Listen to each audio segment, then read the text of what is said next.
slaughters someone in broad daylight, citing the Quran and screaming Allahu Akbar, the point he's trying to make is usually pretty clear. And yet, after almost every terrorist attack in the West, the media and politicians and police announce, we're still searching for a motive.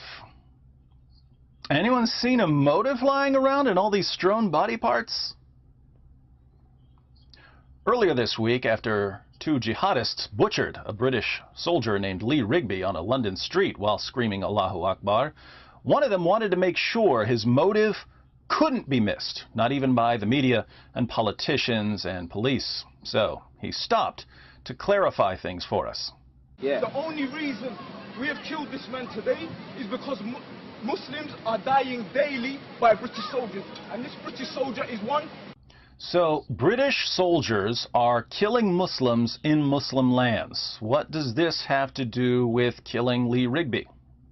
We are forced by the Quran in Surah At-Tawbah, through many ayat throughout the Quran, that we must fight them as they fight us. An eye for an eye and a tooth for a tooth. That was Michael Adebolajo, a convert to Islam and a former associate of Anjum Chowdhury. He's given us two reasons for killing Rigby. One, British soldiers are killing Muslims, and two, the Quran commands Muslims to fight those who fight them.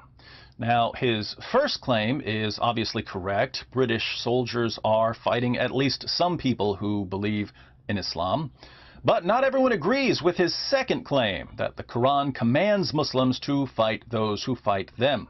Just ask world-renowned Quran scholar and Islamic theologian, Prime Minister David Cameron. There is nothing in Islam that justifies this truly dreadful act.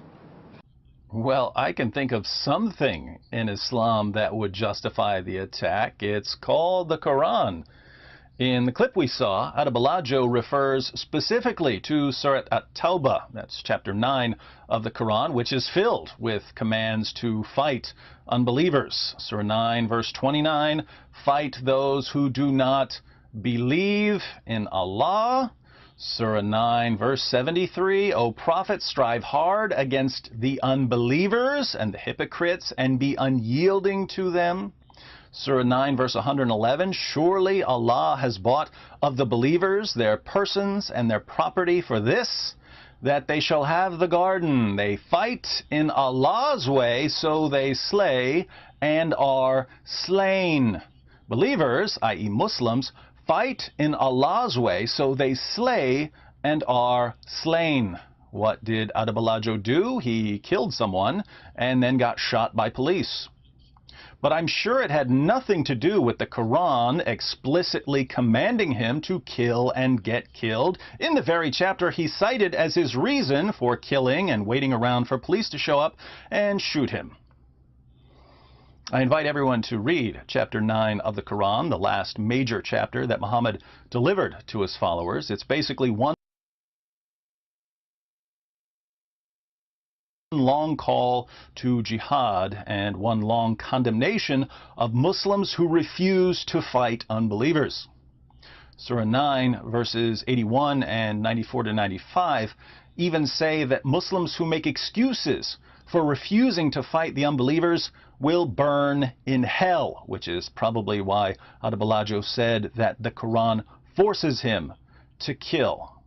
We are forced by the Quran in Surah At-Tawbah. Forced by the Quran, forced by the Quran, forced by the Quran. Prime Minister Cameron doesn't seem to understand any of this, but maybe Boris Johnson, the mayor of London, has a better grasp of jihad. It is completely wrong to blame this killing on the religion of Islam, but it is also equally wrong to try to draw any link between this murder and British foreign policy or the actions of British forces who are risking their lives abroad for the sake of freedom. According to Mayor Johnson, Rigby's execution had nothing to do with Islam and nothing to do with the British Army fighting Muslims. Apparently, Mayor Johnson hasn't read Surah 5, verse 33 of the Quran, which says, "The punishment of those who wage war against Allah and His Apostle and strive to make mischief in the land is only this, that they should be murdered." or crucified, or their hands and their feet should be cut off on opposite sides, or they should be imprisoned. This shall be as a disgrace for them in this world, and in the hereafter they shall have a grievous chastisement. What's the penalty for making mischief in a Muslim land? If it's something serious, the penalty is death. Who was Lee Rigby? He was a machine gunner in the British Army. He had a tour in Afghanistan, and more recently he was recruiting more soldiers to go to places like Afghanistan. By the way, bringing a non-Muslim military into a Muslim land to interfere in Muslim affairs is the most extreme form of mischief making, according to Islam. The penalty is death. The Quran even tells Muslims how to kill in order to spread fear. In Surah 8, verse 12, Allah declares, "I will cast terror into the hearts of those who disbelieve. Therefore, strike off their heads and strike off every fingertip of them." Strike off their heads and their fingertips. Don't just kill them, mutilate them. But Rigby's beheading and mutilation had nothing to do with Islam, right, Mayor Johnson? How could this be any simpler? There are only 2 ingredients in this recipe for terrorism. Take 1 cup of the Quran, add a tablespoon of mischief making, stir together, and wait for the attack.